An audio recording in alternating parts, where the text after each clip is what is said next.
Assalamualaikum warahmatullahi wabarakatuh. Hari ini kita akan melanjutkan eh, materi tentang studi kasus pada chapter yang ke-8. Oke, seperti biasa, diharapkan untuk mengikuti perkuliahan ini sampai selesai dengan tertib. Oke, eh, untuk mempersingkat waktu, kita akan membahas tentang studi kasus tentang tumpukan atau state. Di sini ada dua contoh kasus yang akan kita bahas.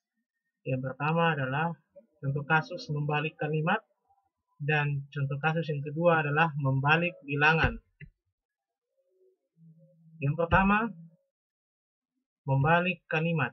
Permasalahan, buatlah flowchart untuk membalik kalimat. Jadi permasalahan yang dihadapi di sini adalah bagaimana membuat flowchart untuk membalik kalimat. Contoh input, masukkan kalimat apa kabar. Lihat, terbaik perhatikan. Input, masukkan kalimat apa kabar. Outputnya adalah RA, BA, KA, VA. Jadi dibalik. Hasil output dari proses membalik kalimat dari apa kabar menjadi rabak apa. Ya. Jadi itu tugas yang harus dikerjakan dalam penyelesaian masalah yang ini. Cara menyelesaikannya adalah yang pertama, untuk membalik kalimat dapat diselesaikan menggunakan dua cara. Pertama dengan menggunakan array, sedangkan yang kedua dengan memanfaatkan stack. Jadi yang pertama dengan cara pengaksesan secara acak, kemudian yang kedua dengan memanfaatkan tumpukan atau stack. Data yang dimaksudkan kedua dari terakhir akan dikeluarkan yang kedua.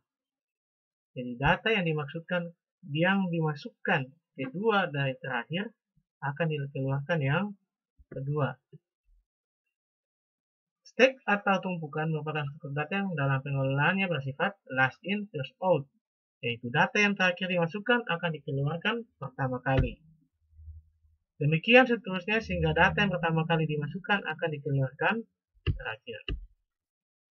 Inputnya adalah kalimat yang akan dibalik dalam bentuk array of character, jadi dalam bentuk kalimat string. Tipe datanya string. Itu inputnya. Kemudian outputnya adalah program ini akan menghasilkan output berupa kalimat yang sudah dibalik dalam bentuk string. Jadi inputnya adalah kalimat dalam bentuk array karakter. Kemudian outputnya adalah kalimat yang sudah dibalik. Yang pertama kalimat yang akan dibalik. Yang outputnya itu kalimat yang sudah dibalik. Struktur data yang dibutuhkan. Yang pertama variabel bertipe string untuk menyimpan kalimat awal. Nama variabelnya adalah kalimat. Jadi karena ini pakai kalimat itu tipe teks yang bisa menampung nilainya besar atau banyak. Sedangkan char nilainya dibatasi. Sama-sama menggunakan teks ya. Kemudian logika pemrograman. Operasi pengulangan dengan menggunakan do, while, atau while do. Kerjakan dulu baru saat diuji, atau saat diuji dulu baru mengerjakannya. Flowchart keseluruhannya menggunakan array karakter, mulai, kemudian kalimat yang dimasukkan, kemudian input kalimat, lihat I sama dengan panjang dari kalimat. Jika I lebih besar atau sama dengan 1, maka I minus. Print kalimat I. Karena ini mau dibalik, jadi jika I masih lebih besar dari 1, maka dia mengurut ke belakang atau mundur. Ya, pencacahannya mundur sampai I-nya kecil dari 1. Baru proses descending, kalau tidak salah namanya itu, ascending dan descending, dia berhenti, mengurutkan ke belakang. Jadi jika kayak seperti contoh yang disebutkan di atas tadi, apa kabar, dibalik apa tadi. Kemudian jika menggunakan stack, maka mulai kalimat stack string i, kemudian input kalimat if i sama dengan 1, i lebih kecil sama dengan dari panjang kalimat. Stack berarti push kalimat, berarti stack masukkan kalimat. Oke, stack empty, kemudian str stack pop, print str end. Ini jika mau ditambahkan lagi, jika tumpukan dalam posisi kosong maka bisa ditambahkan lagi, diulang lagi. Sama juga masukkan stack, masukkan, putar lagi sudah berapa kali. Oh ternyata kalimatnya masih ada, balik lagi sampai kondisi ini i lebih kecil sama dengan panjang kalimat sudah terpenuhi, baru berhenti. Oke, dia lanjut ke sini, stacknya kosong, kemudian masukkan stack, cetak string kalimatnya, kan langsung berakhir. Jadi baca arah dari anak panahnya saja sudah bisa dipahami. Kemudian test case yang kedua adalah membalik bilangan. Permasalahan, buatlah flowchart untuk menampilkan bilangan dalam urutan terbalik. Kalau tadi kalimat dibalik, sekarang bilangan yang dibalik. Contoh, input masukkan kalimat 1, 2, 3, dan 4. Outputnya adalah mendapatkan hasil 4, 3, 2, 1. Jadi membalikkan posisi. Proses penyelesaian. Proses untuk membalik urutan bilangan berbeda dengan membalik kalimat. Suatu kalimat bisa dianggap sebagai array dari karakter, sedangkan bilangan tidak bisa. Lihat redaksinya baik-baik. Proses untuk membalik urutan bilangan berbeda dengan membalik kalimat. Suatu kalimat bisa dianggap sebagai array dari karakter, sedangkan bilangan tidak bisa.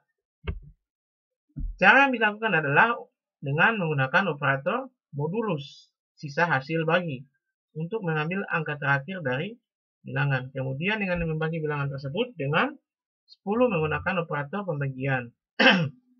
Kita akan menggunakan sisa bilangan setelah bilangan yang terakhir diambil. Contoh, misalkan kita mempunyai bilangan 1, 2, 3, 4. Dengan melakukan operasi 1, 2, 3, 4 dibagi 10, persen 10, kita akan mendapatkan angka terakhir yaitu 4. Kemudian dengan operasi 1, 2, 3, 4 bagi 10, kita akan mendapatkan bilangan 1, 2, 3. Berikutnya kita dapat mengulangi lagi langkah yang pertama menggunakan operator modulus. Akhirnya angka secara otomatis yang tadinya 1, 2, 3, 4 akan berbalik menjadi seperti yang sini. 4, 3, 2, 1. Tekniknya menggunakan tadi angka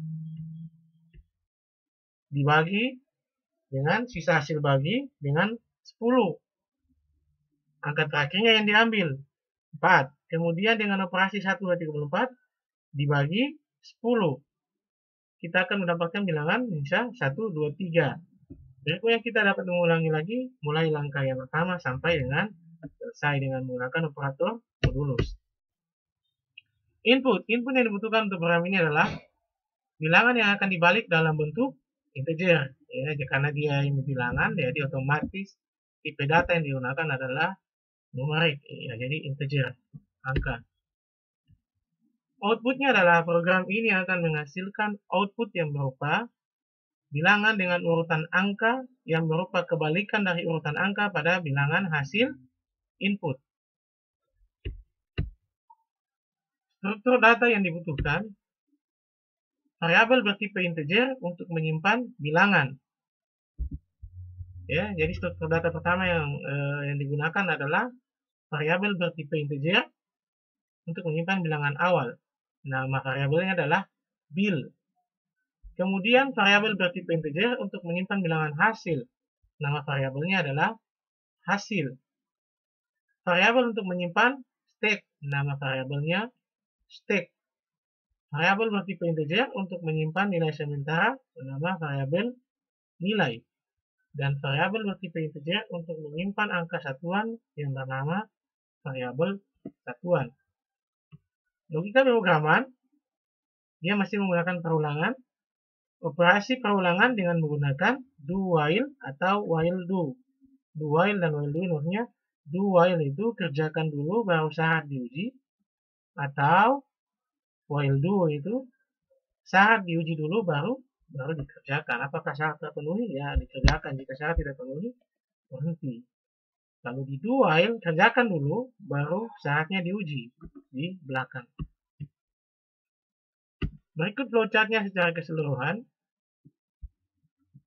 Mulai bil, ini variabelnya ya, bil satuan sama dengan 1, kemudian step nilai hasil sama dengan 0.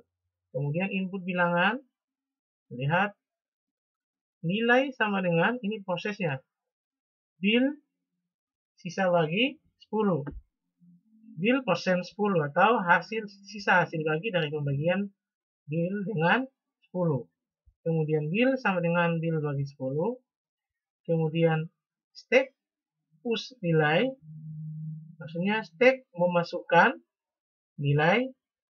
Kemudian jika bil sama dengan 0 itu benar, maka stack itu kosong.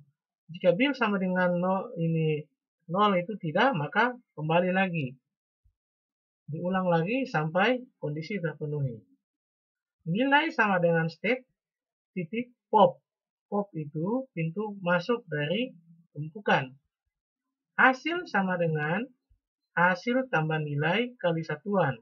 Satuan kali sama dengan 10. Ya, kemudian jika bisa diubah lagi, kalau stacknya masih kosong, dia balik ke atas. Kemudian jika stacknya sudah terisi, maka dia mencetak hasil dan selesai. Oke, berikut latihan soal yang harus dikerjakan juga. Silakan pelajari materi yang baru saja disampaikan. Kemudian kerjakan latihan berikut ini dengan benar dan baik. Kemudian kerjakan secara pribadi, jangan mencontek. Oke, tugas dikumpulkan di akhir pertemuan perkuliahan hari ini. Masih ada waktu banyak. Oke, atas perhatiannya disampaikan terima kasih. Assalamualaikum warahmatullahi wabarakatuh.